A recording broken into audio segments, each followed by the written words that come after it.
Gentleman from South Carolina for 5 minutes. Thank you, Mr. Chairman, for having this hearing today. Thank you for our witnesses for being here. When I was in the South Carolina General Assembly, I supported a joint resolution calling for an Article 5 Convention of States. This was just last year. It passed this resolution and became the 19th state in the country calling for that Convention of States. Mr. Jimpy, can you briefly describe the steps for amending the Constitution under Article 5? Either Congress or the convention you referred to can propose an amendment by a 2/3 margin. At the end of the day, nothing becomes part of the Constitution that's not ratified by 3/4 of the states. So the logic that says you should not allow an Article 5 convention to exist because of the theoretical possibility that it could propose something untoward would say you shouldn't allow Congress to propose any amendments because Congress could propose something that was untoward. The fact is, the Constitution belongs to the American people. They alone, this is why I started my opening statement with President Washington's farewell address. The Supreme Court actually held in 1795, a year earlier, they actually asked the question, what is a Constitution? And they said that the Constitution can only be changed by the authority that made it. And so we've seen lots of rewriting of the Constitution. People who say that that could happen by a very long and considered process involving a convention, the Supreme Court does it all the time. So we have an illegitimate process of changing our Constitution through the Supreme Court.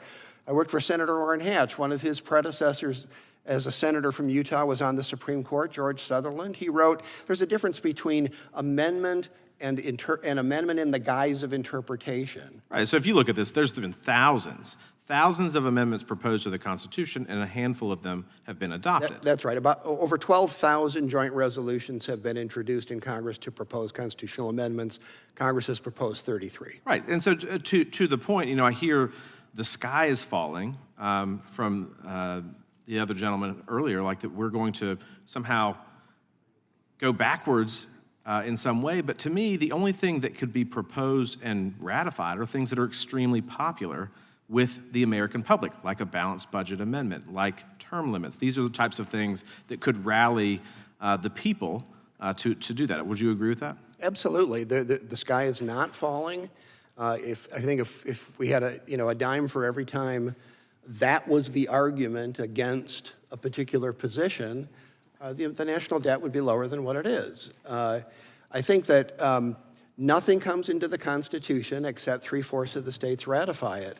I don't know what the scenario is that would get 3/4 of the states to ratify some of the sky is falling proposals that have been suggested here. I agree with you. Professor Primo, can you talk to me, or how many states currently require a balanced budget?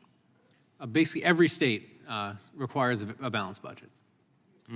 Right, and so every state has to comply with that requirement when they set out the budget. I know in South Carolina we have that. The budget cannot pass until it is certified that it is in balance with tax revenues and what we are appropriating. And so states are doing these things, and states are doing okay, right? So to borrow that logic, I mean, how would that benefit the country? You talked about this with Mr. Moran earlier, but how would that benefit the country to have this on the federal level? What it does, there's a couple things it does. First, it sets the stage for how budget negotiations will proceed. It sets a framework for how Congress has to act with regard to spending. One of the things we've heard is that, well, Congress won't be able to respond to emergencies if a balanced budget amendment were to pass. But that's simply not the case. We saw the Congress come together at the beginning of the pandemic and pass the CARES Act with nearly unanimously. Basically. So when you have true emergencies, the Congress comes together.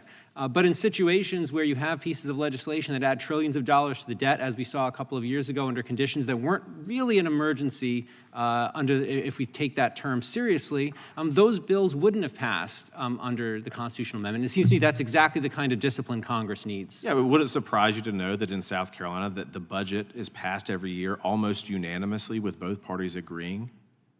That would surprise me, I'll be honest. So, I mean, section by section you go through, but at the end, it is completely bipartisan. Last question, if a balanced budget amendment were to go into effect, how long do you think it would take to truly tackle the national deficit?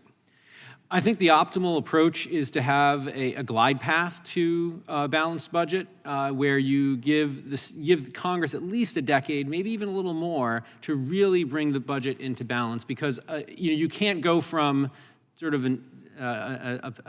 sort of a piggy bank that just seems limitless to all of a sudden saying, now we're going to have a balanced budget the next year, because that would lead to economic dislocation. That would cause many of the same economic harms that the current debt levels have the potential to cause. So glide path to balance, and then a smoothing approach once you actually get into balance. Thank you, Mr. Chairman. I yield. Gentleman yields back.